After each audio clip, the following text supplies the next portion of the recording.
Hello, আসসালামু আলাইকুম। সবাইকে টেকনিক্যাল অ্যানালাইসিস হাবের পক্ষ থেকে শুভেচ্ছা। আমরা আজকে আ ইস্টার্ন লুব্রিক্যান্ট শেয়ারটি নিয়ে বিস্তারিত আলোচনা করব। এই শেয়ারটির ফান্ডামেন্টাল এবং টেকনিক্যাল অ্যানালাইসিসের যতগুলো পার্ট আছে আজকে কভার করার চেষ্টা করব। আমরা জানি যে মার্কেট কিন্তু একটা ভালনারেবল পজিশনে রয়েছে। যদিও আ ডাউন ট্রেন্ড শেষ করে সে আপ ট্রেন্ডের দিকে ওঠার চেষ্টা করছে, তবে আশা করি মার্কেট হয়তো ভালো থাকবে এবং মার্কেট এই লেভেল থেকেই কিন্তু একটা বড় প্রাইস মুভমেন্টের বা মার্কেট ইন্ডেক্স মুভমেন্টের কিন্তু একটা সম্ভাবনা রয়েছে। তো যাই হোক, মার্কেট যদি ভালো থাকে তাহলে কিছু শেয়ার ভালো প্রাইস মুভমেন্ট করে থাকে। তো এক্ষেত্রে আমরা একটা ফান্ডামেন্টাল শেয়ার যেটা ইস্টার্ন লুব্রিক্যান্ট, এই শেয়ারটি নিয়ে আমরা বিস্তারিত কথা বলবো। আপনার স্ক্রিনে দেখতে পাচ্ছেন শেয়ারটি কিন্তু ডেইলি চার্ট অনুসারে ডাবল টপ তৈরি করে গতদিন কিন্তু একটা ডোজি টাইপের ক্যান্ডেল তৈরি করেছে, যেটা একটু হলেও নেগেটিভ। তবে পজিটিভ বিষয় হলো যে শেয়ারটি গতদিন কিন্তু ভলিউম কম ছিল, অর্থাৎ সেল থাকলেও সেই সেল প্রেশারটা ছিল কিন্তু খুবই কম। তো সেই ক্ষেত্রে সেই অনুসারে শেয়ারটি এখন যে পজিশনে রয়েছে, অবশ্যই বলা যায় যে এখান থেকে প্রাইস কারেকশনের একটা সম্ভাবনা রয়েছে, যেহেতু ডাবল টপ তৈরি করেছে এবং ক্যান্ডেলটাও রেড ক্যান্ডেল। আর এখানে আমরা দেখতে পাচ্ছি যে এই লেভেলটা তার একটা স্ট্রং রেসিস্ট্যান্ট জোন। তো সেক্ষেত্রে এই লেভেলটাকে অবশ্যই আমাদের একটু অবজারভেশনে রাখা দরকার যে শেয়ারটি এই লেভেলটা আজকে ক্রস করতে পারে কিনা। যদি আজকে ক্রস করে তাহলে হয়তো শেয়ারটি নতুন করে তার একটা যাত্রা শুরু করতে পারে। তো যাই হোক, আমরা এই শেয়ারটিকে যদি উইকলি চার্টে দেখি, উইকলি চার্ট অনুসারে আপনারা দেখতে পাচ্ছেন শেয়ারটির কিন্তু একটা বড় প্রাইস মুভমেন্ট শুরু হয়। আমরা দেখতে পাচ্ছি যে মার্চ মাস থেকে শেয়ারটি কিন্তু অলমোস্ট 1300 টাকা থেকে আমরা দেখতে পাচ্ছি 2650 টাকার এই লেভেলে উঠে যায়। এরপরে আমরা দেখতে পাচ্ছি পরপর 4-5 সপ্তাহ কিন্তু কারেকশন ছিল। কারেকশন ফেজে আমরা দেখতে পাচ্ছি 2600-2700 টাকার এই লেভেল থেকে অলমোস্ট আবারও কিন্তু 2000 লেভেলে আসে এবং লাস্ট 3 উইকস আমরা দেখতে পাচ্ছি ভালো কিছু ক্যান্ডেল তৈরি করেছে এবং এই উইকের যে ক্যান্ডেল সেটা কিন্তু লাস্ট উইকের ক্যান্ডেলের চেয়েও কিন্তু বড় ক্যান্ডেল হতে যাচ্ছে, যদি কিনা আজকে শেয়ারের প্রাইস মুভ করে এই লেভেলটাকে ক্রস করে যেতে পারে। এবং আমরা নিচের দিকে দেখতে পাচ্ছি ভলিউম লেভেল কিন্তু খুবই ভালো রয়েছে, অর্থাৎ লাস্ট 3টা উইকেই আমরা দেখতে পাচ্ছি যে গ্রিন ক্যান্ডেলে বা গ্রিন হিস্টোগ্রামে ভলিউম বারগুলো কিন্তু দেখা যাচ্ছে। তো সেক্ষেত্রে খুবই ভালো একটা পজিশনে রয়েছে। তবে ডাবল টপে অবশ্যই আবারও বলছি যে এই লেভেলটা অবশ্যই একটা কারেকশন হতে পারে। তো এরপরে আমরা যদি দেখি এটাকে মান্থলি প্যাটার্নে দেখি, মান্থলি প্যাটার্নে আপনারা দেখতে পাচ্ছেন যে এর আগে যখন প্রাইস মুভ করে 2021 সালে, সেটা আমরা দেখতে পাচ্ছি 1000 টাকা লেভেল থেকে কিন্তু অলমোস্ট আমরা দেখতে পাচ্ছি এটা কতদূর উঠেছিল, অলমোস্ট 3800 টাকা লেভেলে উঠে যায়।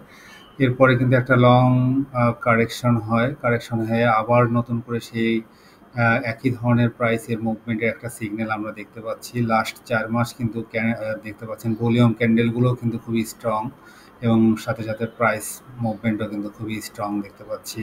তো সেক্ষেত্রে হয়তো নতুন করে আবার কি সেই লেভেলে যাওয়ার একটা সম্ভাবনা রয়েছে, সেটা ইন্ডিকেট করে আমরা দেখতে পাচ্ছি এই লেভেলগুলোতে যে রেসিস্ট্যান্স ছিল সেটা কিন্তু সাকসেসফুলি ব্রেকআউট দিয়েছে। মান্থলি চার্টে তার নেক্সট রেসিস্ট্যান্স কিন্তু 3250 টাকার দিকে। তো যাই হোক, আমরা এই শেয়ারটির আরও কিছু ইন্ডিকেটর দেখব। আমরা যদি এটাকে উইকলি চার্টে দেখি, উইকলি চার্টে আমরা আরএসআই লেভেল 72 এবং ম্যাকডি দেখতে পাচ্ছেন যে ম্যাকডির কালার চেঞ্জ করে আবারও কিন্তু উপরের দিকে যাওয়ার চেষ্টা করছে। আর এদিকে আমরা ডেইলি চার্টের ম্যাকডিটা দেখে আসি। ডেইলি চার্টের ম্যাকডি আমরা দেখতে পাচ্ছি যে ডেইলি চার্টের ম্যাকডিটাও কিন্তু ক্রমান্বয়ে উপরের দিকে যাচ্ছে এবং আরএসআই লেভেল অলমোস্ট 73 দিকে। আচ্ছা, যাই হোক, আমরা এই শেয়ারটি যদি investing.com থেকে দেখে আসি কিছু ইন্ডিকেটর, আপনারা দেখতে পাচ্ছেন যে এই তথ্য অনুসারে ডেইলি চার্টে আমরা দেখতে পাচ্ছি যে টেকনিক্যাল ইন্ডিকেটরের ক্ষেত্রে স্ট্রং বাই সিগন্যাল দিচ্ছে। এখানে সামারিতেও দেখা যাচ্ছে যে স্ট্রং বাই সিগন্যাল এবং মুভিং অ্যাভারেজ অনুসারেও বাই সিগন্যাল দেখতে পাচ্ছি। এরপরে আমরা যদি দেখি এখানে আরএসআই, স্টকাস্টিক, ম্যাকডি বা এডিএক্স, তারপরে আমরা দেখতে পাচ্ছি সিসিআই, সব ইন্ডিকেটরগুলোই কিন্তু এই পাশে আমরা দেখতে পাচ্ছি ডান পাশে কিন্তু বাই সিগন্যাল দিচ্ছে। আর এরপরে যদি আমরা মুভিং অ্যাভারেজ দেখি এবং এক্সপোনেনশিয়াল মুভিং অ্যাভারেজ দেখি, প্রত্যেকটা টাইম ফ্রেমেই কিন্তু আমরা দেখতে পাচ্ছি বাই সিগন্যাল দিচ্ছে অ্যাজ পার ডেইলি চার্ট। এরপরে আমরা যদি এটাকে উইকলিতে দেখি, উইকলিতে দেখলে হয়তো উইকলিতে আমরা দেখতে পাচ্ছি যে অলমোস্ট একই চিত্র। দেখতে পাচ্ছেন যে এখানে শুধুমাত্র একটা সেল সিগন্যাল স্টকাস্টিক, আর এরপরে দেখতে পাচ্ছি এখানে আর একটা আলটিমেট অসিলেটর, সেটাও কিন্তু সেল সিগন্যাল দিচ্ছে। আর উইকলি চার্টে আমরা দেখতে পাচ্ছি এখানে সিম্পল মুভিং অ্যাভারেজ এবং এক্সপোনেনশিয়াল মুভিং অ্যাভারেজ কিন্তু বাই সিগন্যালই দিচ্ছে। লং টার্ম টাইম ফ্রেমে যদি দেখি, দ্যাট ইজ মান্থলিতে দেখি, মান্থলিতেও কিন্তু আমরা একই চিত্রই দেখতে পাচ্ছি, অলমোস্ট দেখতে পাচ্ছেন মান্থলিতেও কিন্তু বাই সিগন্যাল। যাই হোক, এখন প্রত্যেকটা ইন্ডিকেটরই আসলে এখনও বাই সিগন্যাল দিচ্ছে, যদিও আরএসআইটা মোটামুটি একটা লেভেল কাভার করে ফেলেছে, সেক্ষেত্রে আরএসআই অনুসারে শেয়ারটি রিস্কি জোনে রয়েছে। আচ্ছা, এরপরে আমরা যদি এইটার অন্য কিছু ইন্ডিকেটর দেখে আসি, অর্থাৎ এটার যদি টেকনিক্যাল অ্যানালাইসিস আমরা দেখলাম, ফান্ডামেন্টাল ইস্যুগুলো দেখে আসি, তাহলে এখানে আসলে অনেকগুলো ইন্ডিকেটর আমরা এখানে ব্যাখ্যা দেখতে পাচ্ছি, সেগুলো আমরা একটু ছোট ছোট করে আলোচনা করার চেষ্টা করব। শেয়ারটির বর্তমান প্রাইস রয়েছে 2580 টাকা। এটার নিয়ারেস্ট যে রেসিস্টেন্স সেটা কিন্তু 2644 টাকা, অর্থাৎ 2644 টাকা তার রেসিস্টেন্স রয়েছে। এটা ব্রেক করতে পারলেই হয়তো নতুন করে প্রাইস মুভমেন্ট হতে পারে, বা প্রাইসের একটা বড় হিস্ট্রি হতে পারে। এরপরে নিয়ারেস্ট সাপোর্ট আমরা দেখতে পাচ্ছি 2541 টাকা। আচ্ছা, মোমেন্টাম ইন্ডিকেটর অনুসারে আমরা আরএসআই, আমরা জানি যে একটা মোমেন্টাম ইন্ডিকেটর, সেটা প্রাইস মুভমেন্টের সঙ্গে সঙ্গে আরএসআই ক্রিয়েট হয়। তো সেক্ষেত্রে আরএসআই আমরা দেখতে পাচ্ছি 73। তো এটা অবশ্যই একটা ওভারবট জোন। তো আরএসআই 70 ক্রস করলেই সেখানে প্রাইস কারেকশনের বা একটা সেল সিগন্যাল আসে, যেটা গতদিনও ছিল। তো সেক্ষেত্রে এটা আরএসআই অনুসারে কিন্তু সেল সিগন্যাল দিচ্ছে। আচ্ছা, এরপরে স্টকাস্টিক অসিলেটর 91, যেটাও কিন্তু ওভারবট কন্ডিশনকে ইন্ডিকেট করে। আমরা দেখতে পাচ্ছি moving average, short term moving average অনুসারে সেটি 2374 টাকা, আর above the longer term average. তো সেক্ষেত্রে এটা আমরা দেখতে পাচ্ছি বুলিশ সিগন্যাল দিচ্ছে মুভিং অ্যাভারেজ অনুসারে। মার্কেট সেন্টিমেন্টের ম্যাকডি আমরা দেখতে পাচ্ছি 92, যেটা বুলিশ সেন্টিমেন্টকে ইন্ডিকেট করে, যেখানে ADX রয়েছে 25, indicate that the bullish trend may not be strongly established yet. অর্থাৎ এডিএক্সটা কিন্তু এখনও কম রয়েছে। আমরা জানি যে এডিএক্সটা ক্রিয়েট হয় যে শেয়ারের একটা মোমেন্টাম ইন্ডিকেটর, এটাও মোটামুটি এখনও কম রয়েছে আর কি। যাই হোক, রিস্ক অ্যাসেসমেন্ট অনুসারে বেটার মান কিন্তু আমরা দেখতে পাচ্ছি 0.83।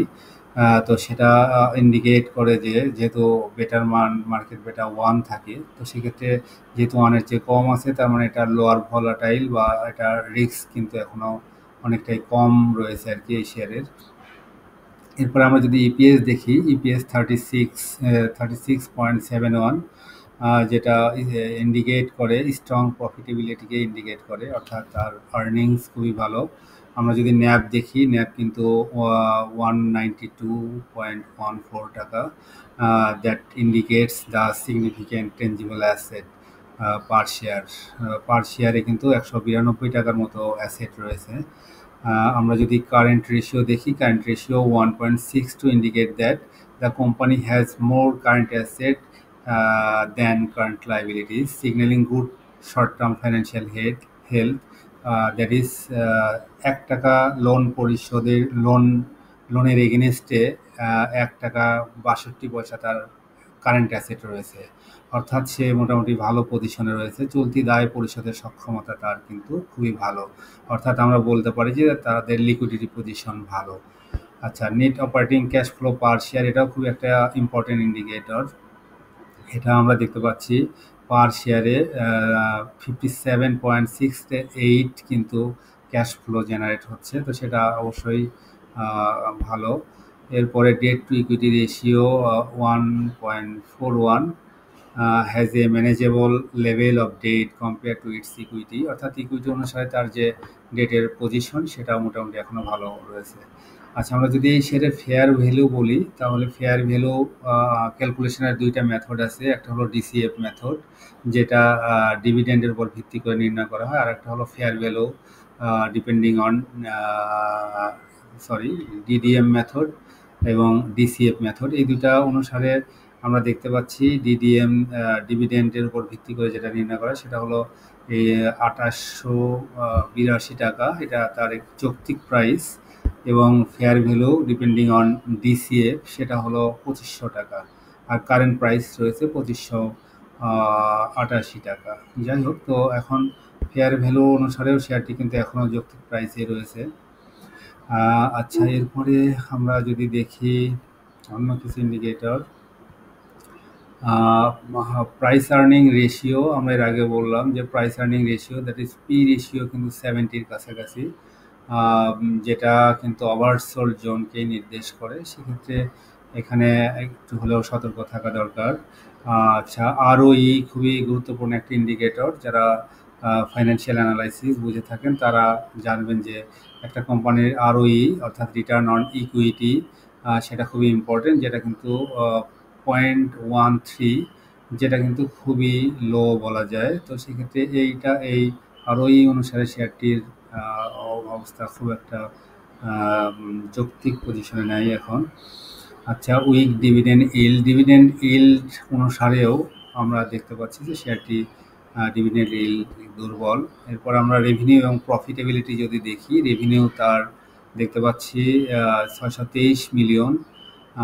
The companies generating substantial income, that is কোম্পানির ইনকাম কিন্তু এখন খুবই ভালো, তবে নেট ইনকাম কিন্তু মোটামুটি আমরা দেখতে পাচ্ছি 35.82 million, that is compare to the gross revenue তার নেট ইনকাম কিন্তু কম, এটা একটু নেগেটিভ। আচ্ছা, অ্যাসেট অ্যান্ড লাইবিলিটি ম্যানেজমেন্ট, আমরা এখানে দেখতে পাচ্ছি তার টোটাল অ্যাসেট রয়েছে 663.91 মিলিয়ন, আর এখানে তার টোটাল লাইবিলিটি দেখতে পাচ্ছি 388.49 মিলিয়ন। তার মানে অ্যাসেট অনুসারে তার যে লাইবিলিটিস রয়েছে সেটা যৌক্তিক পজিশনে রয়েছে। আমরা দেখতে পাচ্ছি leading to a healthy asset to liability ratio for approximately 1.71, এটাও ভালো পজিশনে রয়েছে। যাই হোক, এরপরে equity position, reserve and surplus, এখানে আমরা দেখতে পাচ্ছি অ্যারাউন্ড 259.9 মিলিয়ন, অর্থাৎ তার রিজার্ভ পজিশনও কিন্তু ভালো। যাক, এই হলো এর ফান্ডামেন্টাল বিভিন্ন ইস্যু ছিল। তো যাই হোক, শেয়ারটি এই পজিশন থেকে আমরা যদি বলি যে শেয়ারটির আসলে বর্তমান পজিশন কি, তাহলে অবশ্যই বলা যায় শেয়ারটি কিন্তু এখনও ভালো পজিশনে রয়েছে। তবে অবশ্যই ডেইলি চার্ট অনুসারে আমরা দেখতে পাচ্ছি যেহেতু ডাবল টপ তৈরি করেছে, তাই শেয়ারটি এখানে একটু কারেকশন হতে পারে। সেক্ষেত্রে এই লেভেলে একটু সাবধান থাকা দরকার। তবে আজকে যদি এটা ক্রস করে যায় তাহলে কিন্তু শেয়ার প্রাইসের বড় একটা প্রাইস মুভমেন্ট আমরা দেখতে পেতে পারি। আর এই শেয়ারটির আর একটা যৌক্তিক কারণ আছে, সেটা হলো শেয়ারটির আমরা জানি যে শেয়ারটির পেইড আপ ক্যাপিটাল কিন্তু খুবই কম, অর্থাৎ বাংলাদেশের শেয়ার মার্কেটের সর্বনিম্ন পেইড আপের শেয়ার হলো এটি। তো সেই ক্ষেত্রে এই শেয়ারটিকে তার পেইড আপ ক্যাপিটাল বাড়াতে গেলে তাকে কয়েকটি থ্রোতেই কিন্তু তার পেইড আপ ক্যাপিটাল বাড়াতে হতে পারে। লাইক সে বোনাস শেয়ার ইস্যু করতে পারে, তারপরে সে রাইট শেয়ার ইস্যু করতে পারে, তারপরে সে আবার IPO that is repeat IPO issue করতে পারে। তারপর তার ডেট থাকলে সে ডেটকে তার আবার ইকুইটিতে কনভার্ট করতে পারে, তারপরে প্রাইভেট প্লেসমেন্ট করতে পারে। বিভিন্ন ওয়েতেই আসলে সে তার পেইড আপকে বাড়াতে পারে। তবে বাংলাদেশের প্রেক্ষাপটে দেখা যায় হয়তো তারা রাইট ইস্যু করেই এই শেয়ারগুলো তার পেইড আপ বাড়িয়ে থাকে, তো সেক্ষেত্রে হয়তো সেই পথে যেতে পারে। আর বর্তমান কমিশন যেহেতু পেইড আপ ক্যাপিটাল বাড়ানোর ব্যাপারে একটা ইন্ডিকেশনও দিয়ে দিয়েছে যে তাদেরকে বাড়াতে হবে, এবং একটা টাইমলাইন হয়তো দিয়ে দিবে। তো সেই ক্ষেত্রে এই শেয়ারটির কিন্তু হয়তো প্রাইস আরও মুভ করার যথেষ্ট সম্ভাবনা রয়েছে। এক্ষেত্রে আমরা হয়তো সেই দিকেই আমরা যদি এখন দেখি যে এখান থেকে শেয়ারের প্রাইসে যতটুকু মুভ করেছিল, সেক্ষেত্রে এই অনুসারে শেয়ারটি কিন্তু অলমোস্ট ৩৩০০ বা ৩৩৫০ পর্যন্ত যাওয়ার সক্ষমতা রাখে। তো যাই হোক, শেয়ারটির এই হলো বিস্তারিত আলোচনা ছিল। তো এই শেয়ারটি আমরা অবশ্যই অবজারভেশনে রাখতে পারি। তবে শেয়ারটি আমি আবারও বলছি যে শেয়ারটি ডাবল টপ তৈরি করেছে, সেক্ষেত্রে এখানে একটু সাবধান থাকা দরকার। যাই হোক, সবাই ভালো থাকবেন, সবার জন্য শুভকামনা থাকলো। আর সবাই জেনে বুঝে বিনিয়োগ করবেন। এটি শুধুমাত্র ছিল শেয়ারের টেকনিক্যাল এবং ফান্ডামেন্টাল অ্যানালাইসিস, তাই এই শেয়ারটি আপনাদের জন্য অ্যানালাইসিস করা হলো। যদি অ্যানালাইসিস ভালো লেগে থাকে তাহলে অবশ্যই লাইক ও কমেন্টস করবেন এবং আমার চ্যানেলটি সাবস্ক্রাইব করে আমার পাশে থাকবেন। সবাইকে ধন্যবাদ, সবার জন্য শুভকামনা থাকলো। আসসালামু আলাইকুম।